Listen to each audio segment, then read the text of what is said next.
Okie doke. So, after I told you that I was done with your notes, I decided to run some more different kinds of aspects that turned up some pretty interesting shit. So, and I also added the asteroids, which further complicates things. But I'm just going to start with my notes and see how long it gets and see what all I can get into. See what all we can get into. First of all, there is a yod, which you might remember from other videos is the Hebrew word for the finger of God. It is a divine. So basically what it is there's two planets that are in very conflicting signs. So for this case, we have got Chiron here in Aries and Moon in Aquarius. So Aries is a cardinal fire sign and Aquarius is a fixed air sign. So they are like the polar opposite. They don't like jive. Okay? So they're forming an aspect here called a biquintile. And that's the transits only. So this Chiron here and this Moon are biquintile each other. Now, on the opposite side of the wheel, there is an aspect called quintile. And, no, these are quintile. These are biquintile. Okay, these are 72 degrees apart. These are 144 degrees apart. So, this is forming a yod for you between Chiron, Pluto, and the Moon. But what makes this super powerful for you is Mars is hanging out right here on top of your Pluto. So the energies that we've got here is Chiron is healing and the Moon is the mother in us all and our nurturing styles and femininity.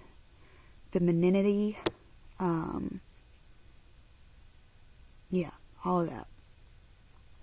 And Chiron is childhood wounds, unhealable wounds, that kind of thing.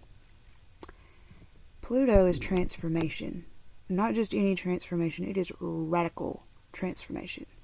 So, the way this works is in order to unlock these two, this is the key. So the key to you finding healing for your feminine mother aspect is Pluto. Transformation. Complete, radical, can't even recognize you anymore transformation. Mars, coming into the picture here, is throwing gasoline on it. Because Mars is aggression and motivation and determination and willpower and strength. Mars is the ruler of Aries, so Mars is the ruler of me. So, my energy is pouring gasoline on the transformation and the power of that transformation to heal the mother wound. That's huge. So the way that this works is, this is in the 6th house, that's your health. This is the 4th house, that's your family. And this is in the 7th house, this is your relationships. So there's something in your relationships, which, I know you and you know me. So there's a pattern in your relationships that has got to be completely unrecognizably transformed in order to heal your health and your mother wound and your family. That ought to be enough, honestly. But I ain't gonna make it be enough. I'm gonna talk about some more. This is also, all of this, so Mars conjunct your Pluto is also opposite your Saturn conjunct your ascendant. So this is responsibility for your personal identity. This is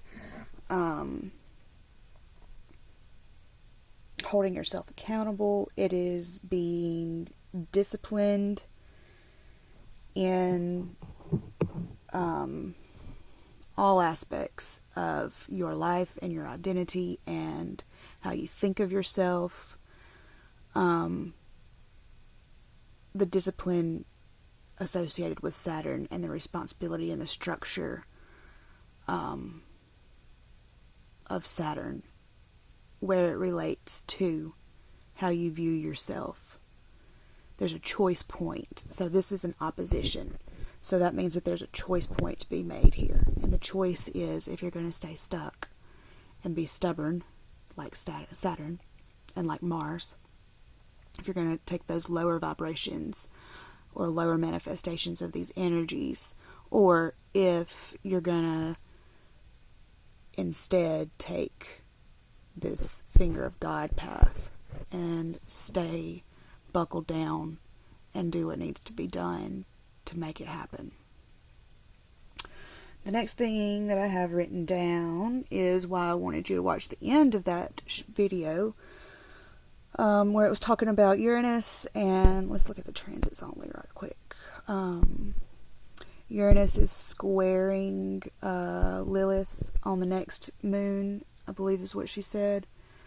And that's causing some, like, chaotic, flamboyant, I'ma do me, you gonna do you, not my circus, not my monkeys, like that whole spiel that she did.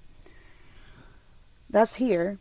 But also, your Lilith, so that's the transit Lilith. So that's this Lilith and this Uranus that she was talking about. This is your Lilith. And the transit Uranus that is talking to the transit Lilith is also talking to your natal Lilith. So you get an extra dose of all of that shit. She was talking about that. About how Lilith is just righteous, not rage. I like to say righteous rage associated with Lilith, but it's not really angry. It's more uninvested, unbothered, self-focused, but not in a selfish way. Self-care, doing what's best for you, regardless of, obviously this is not, it's not good karma to do what's best for you if it hurts somebody else, But Lilith is not going to go out of her way or put herself in harm's way to benefit someone else if she doesn't have to.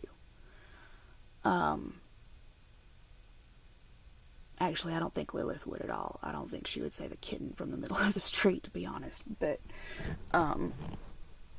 that's not relevant. But anyway, all of the stuff that she was talking about and all of that, like, not my circus, not my monkeys stuff, and the, like, going against what is expected of you, what everybody has come to expect, the projections, or the expectations that they're projecting onto you. Fuck them, is what Lilith says, and Uranus pours gasoline on that energy. So we got a lot of gasoline going on here, even though there is no fire signs in this at all. I don't think. I might be wrong. Well, Chiron, but that doesn't count because it's not a planet. Sun is in fire. It's the next one that doesn't have any fire.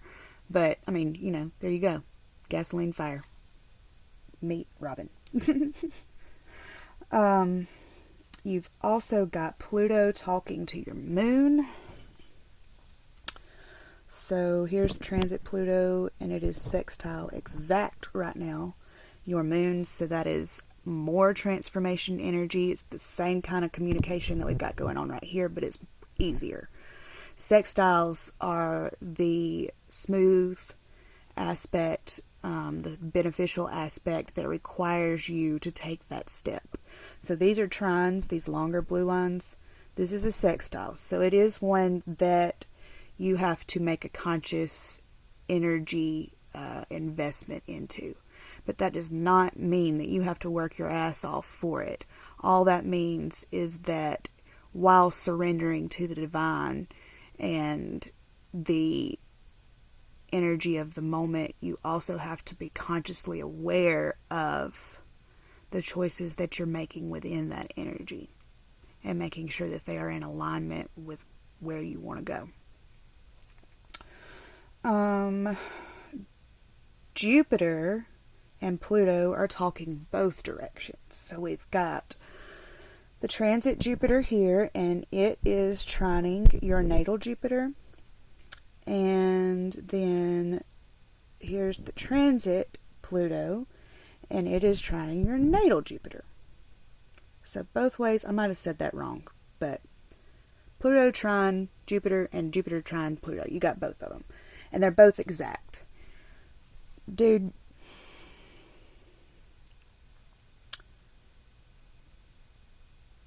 I don't know. I hope that I'm saying this in a way that accurately impresses upon you how beneficial and how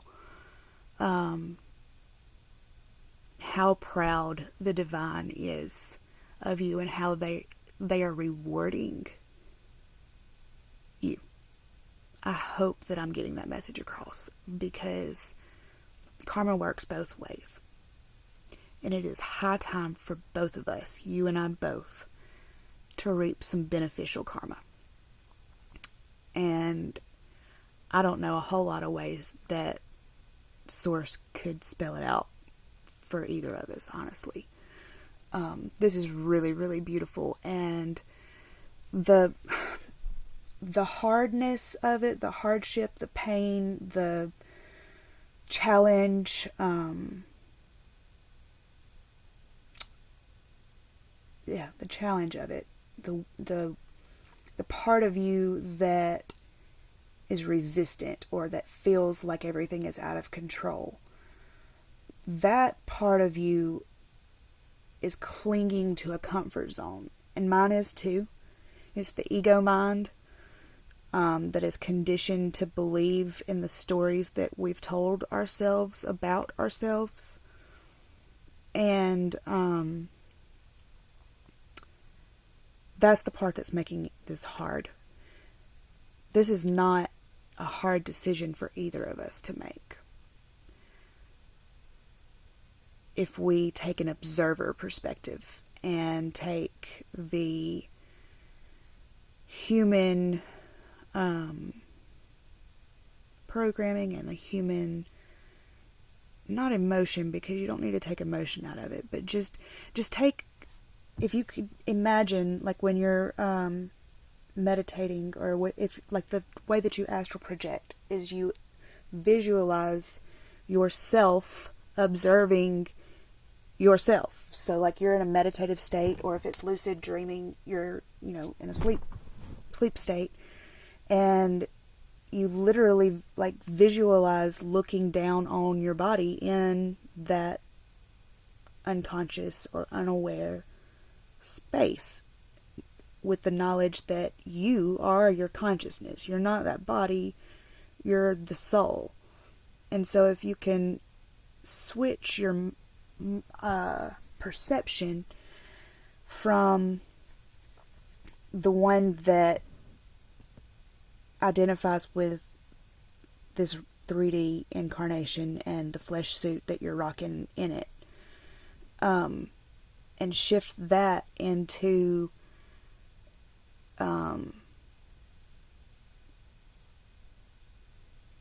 as if you were playing a video game, as if you're the one wearing the headset for an AI, or alternative reality video game. You can take that headset off and watch other people playing, or you can put it on and become immersed in that environment. And that's what everybody who's, still unconscious or unaware of these things is essentially doing, is they're essentially walking around with a face mask, as if they are the game, and they're not the game, they're the player of the game. And so shifting your perception of all of these things from this temporary, fleeting, mortal incarnation to the one of soul, and the one of the eternal, and the one of the divine creator being that is in all of us. That is who we are.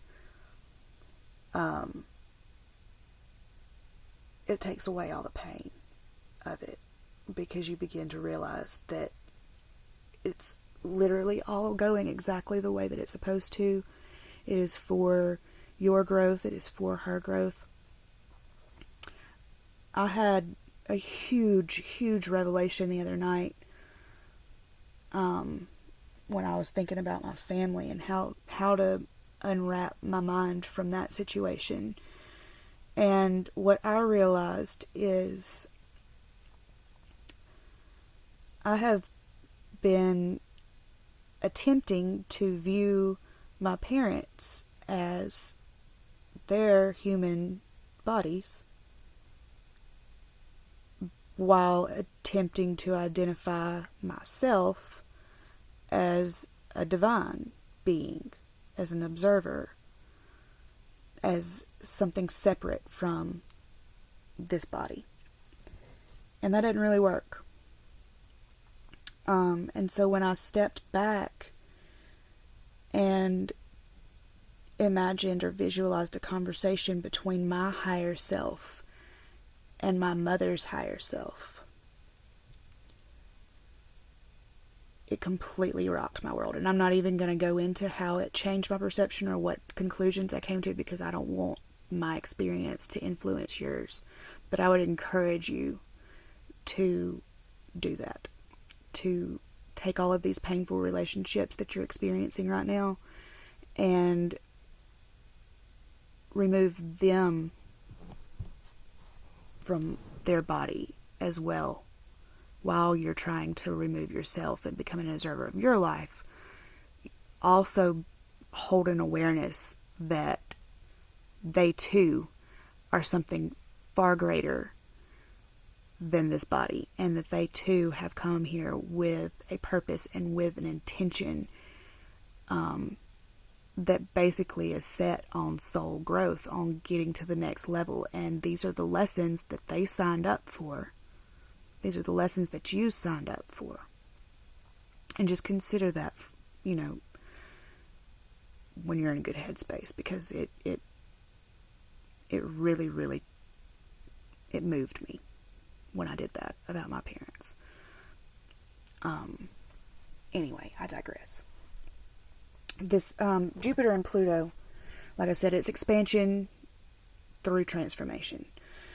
And then also, this is one that is mirrored in my chart. You have got the transit Uranus here, and it is exactly trine your natal vertex, which again is in your 7th house of relationships. And the transit Uranus is in the transit 7th house, your natal 3rd house, so communication. This is funny. This is the 11th house, that's friendships, with my ruling planet in it right on top of all of this, spurring you on to pouring gasoline. So if you think that we weren't signed up for some lessons together, you done bumped your head. But anyways, you have got transit Uranus exactly trine your natal vertex. I have got transit Uranus exactly conjunct my natal vertex. So that's the flamboyant black sheep of destiny So, meditate on that description for a little while. Alright, I'm going to switch over to this chart that's got the asteroids in it for a minute, because there's one aspect here that I thought was really cool. Okay, so we've got the yods again here. I'm going to zoom this in and try to move it so we can see a little bit better. There we go. Okay, so for this full moon, so typically in transits, we don't count the ascendant and midheaven, because those are calculated points based on the position of the sun and the moon at your birth. But for full moons, new moons, solar eclipses, and lunar eclipses, I like to look at them because there's some interesting things that happen here. So for this one, the ascendant was conjunct the asteroid Psyche, and Psyche is the soul. It symbolizes the divine part of us. It is pure soul. It is completely unattached from this 3D incarnation. It's just the part of us that lives after we die. Okay? Now, that has got a yod. So this one here goes to Mercury for you. And then Mercury goes right back over here to Pluto and Mars.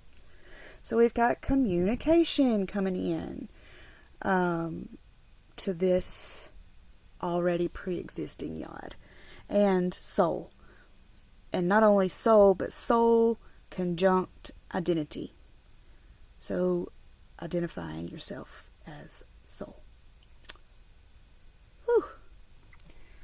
Let me see what else I can see real quick, because I believe there was one more that was interesting to me. Da, da, da, da,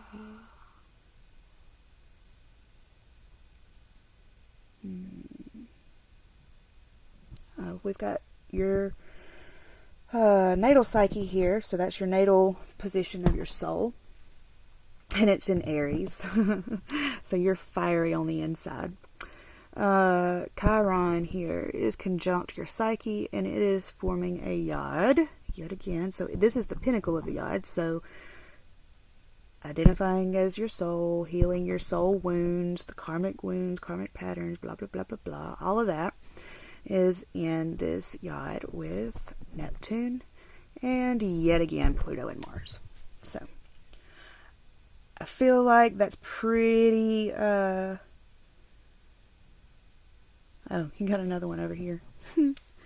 With transit Lilith, natal moon, transit Neptune.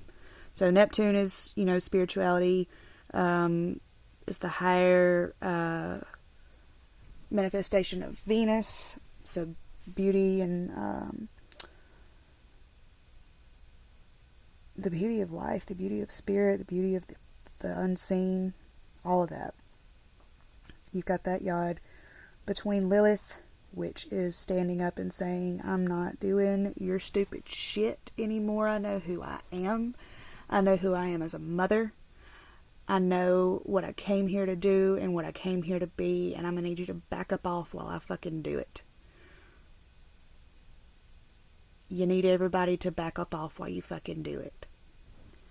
You've got this Neptune conjunct your moon. That's huge. This Lilith yod, the Lilith is the apex of that one. So it's the transit Lilith in Leo, that self-serving energy, but self-serving in a healthy way. You know what to do. You got this. Yeah. You got this. Let me know if you have any questions.